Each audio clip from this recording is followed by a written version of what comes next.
So our AMD board comes with these stock clips installed. There's some CPU coolers that will just actually clip on to these clips. The Noctua cooler that we're using doesn't, it has its own backplate. So the first step of installing is removing the stock clips, and they're held on with 2 screws on each side.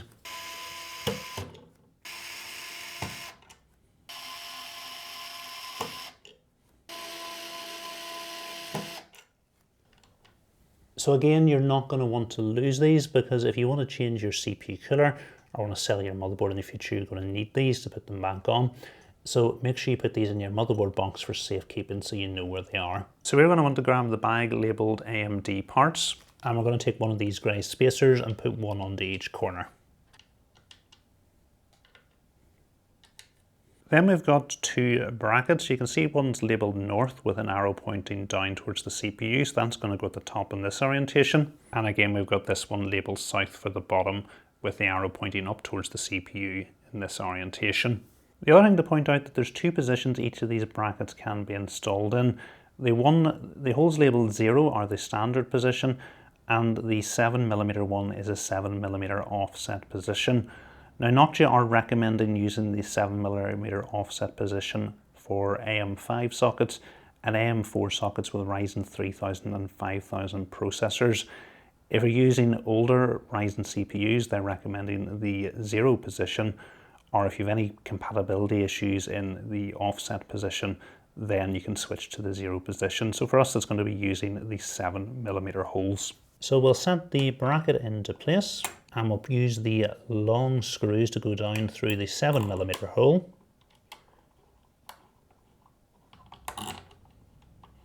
Just putting them loosely in by hand first of all, and then again also in the 7mm holes at the bottom.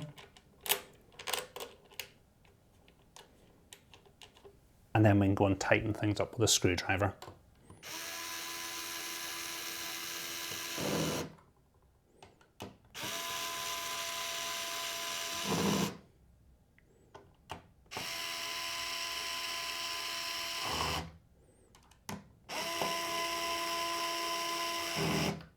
Noctua include this thermal guard with the cooler.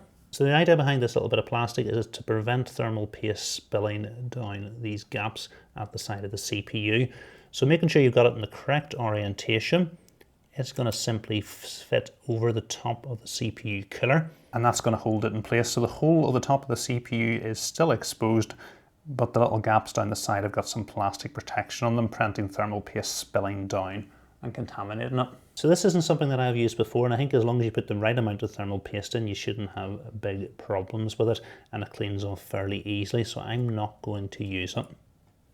Now, I've always been a big believer in just a single dot in the middle. Noctua do show 1 dot in the middle and 4 small dots around the outside, but like I say, I've never had a problem with a single dot in the middle, and that's what I'm going to stick with.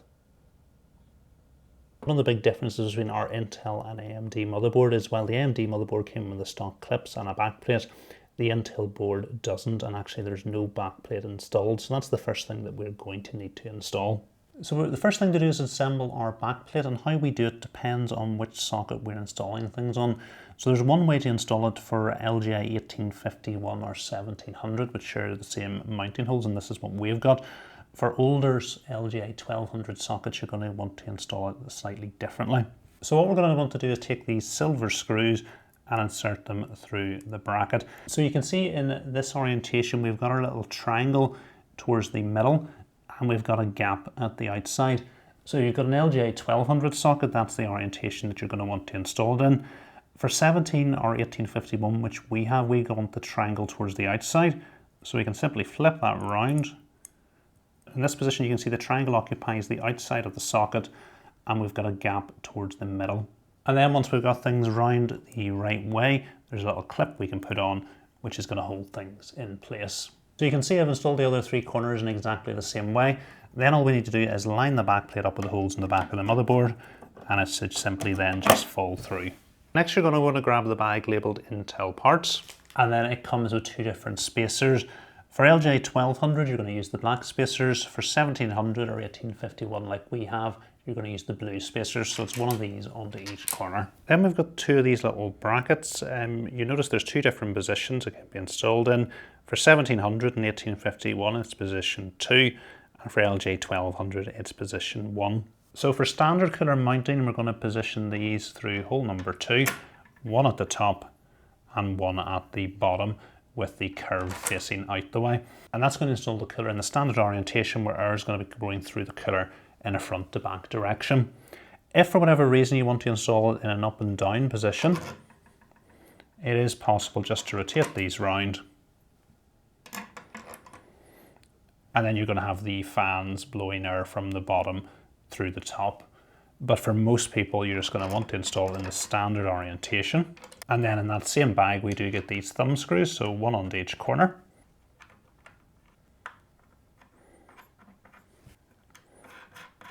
And we do get this screwdriver with the cooler, so we can use that to tighten up the thumb screws.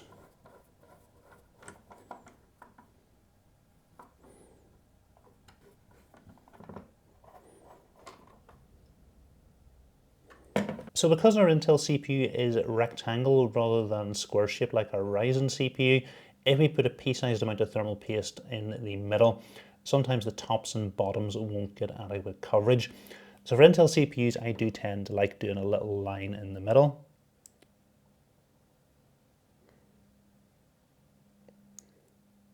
And that's just going to ensure that we're going to get enough thermal paste at the top and at the bottom. Now, to allow us to install our cooler and screw it down, we are going to have to remove the middle fan. So there's this little clip here that we just need to pull out to the side. And we spin it round, there's a clip on the back as well. Once it's been freed up, we are just able to lift the fan up.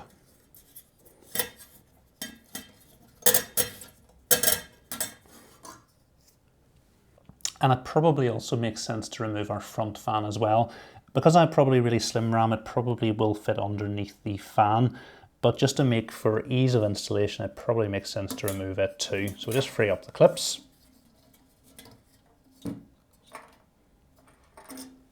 Another important thing to check is our cold plate doesn't have any plastic protection on it. This Noctua cooler doesn't, but a lot of CPU coolers will have some plastic protection you need to peel off here. One important thing is we're going to want to keep this nice and clean, and don't be setting it down where it's going to pick up dirt before we install it. So we've got two little pins on the bracket, so we can go ahead and carefully lower our CPU cooler down, lining the screws up with those pins. And once we're happy we've got them lined up, we can use the long screwdriver that comes with a cooler to just put things on loosely first of all. So we'll get the bottom on the catch, and then the top on the catch, and then we're just going to tighten each a couple of turns at a time.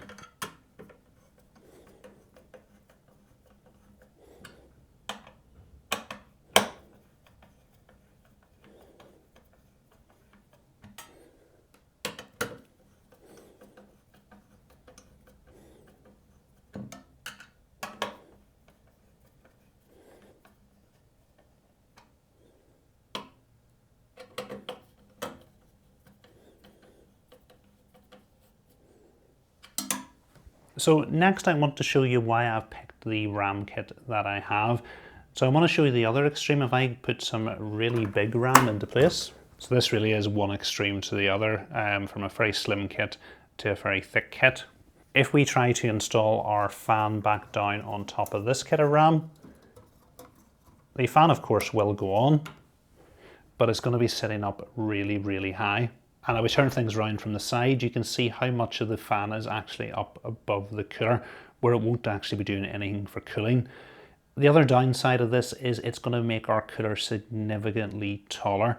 And while this may fit in our large case, if you were at a case that had sort of borderline compatibility, it could mean this no longer fits in the case, despite the manufacturer saying that this cooler does fit in your case because of the RAM choice that you've gone with. So we can see in this position here, we are able to get the fan installed all the way down on top of the RAM, and there's just two wee clips at each side, the same way as we took it off, that we can put on. You can notice that this did have RGB on the top of it. You wouldn't see it anyway with the cooler in place. And you can see here that the fan isn't sticking up that much from the top of the case. So not only is your cooling going to be better, because more of the fan is going to be over the heatsink, but you're going to keep your case's compatibility. We can then slide our middle fan down into place, and I'm just going to bring the fan cable towards the top of the motherboard. And we'll lower this one all the way down. Just going to try and get it lined up with our other one. And then just pull the clips back onto the heatsink. And then we'll pull the clip in at the top so that we've got both our fans sitting at the same height. We're going to need to plug both of these cables into our CPU fan header to allow it to control the speed of the fans. And Noctua include this 2-to-1 fan splitter cable. So I'm just going to remove the sticker. And then we just need to line the cables up from our fans. So we've got notches here and notches here. So line them up and push into place. And then we take our second fan cable and push them into place. So this grey fan header at the top is our CPU fan header. So we're just simply going to be able to take the other end of the cable. It's only going to go in one way because of the notches, and push it down into place. Our excess fan cables I'm just going to tidy up with a cable tie. And then we can tuck them in out of the way at the top.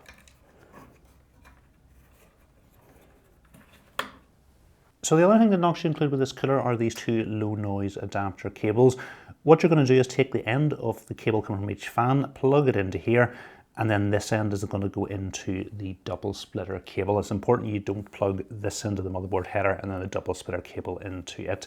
You need one of these for each individual fan before going into the double splitter cable. And what it will do is help reduce noise by reducing the maximum fan speed down. Now, when it comes to Noctua coolers, not something I've ever had to consider.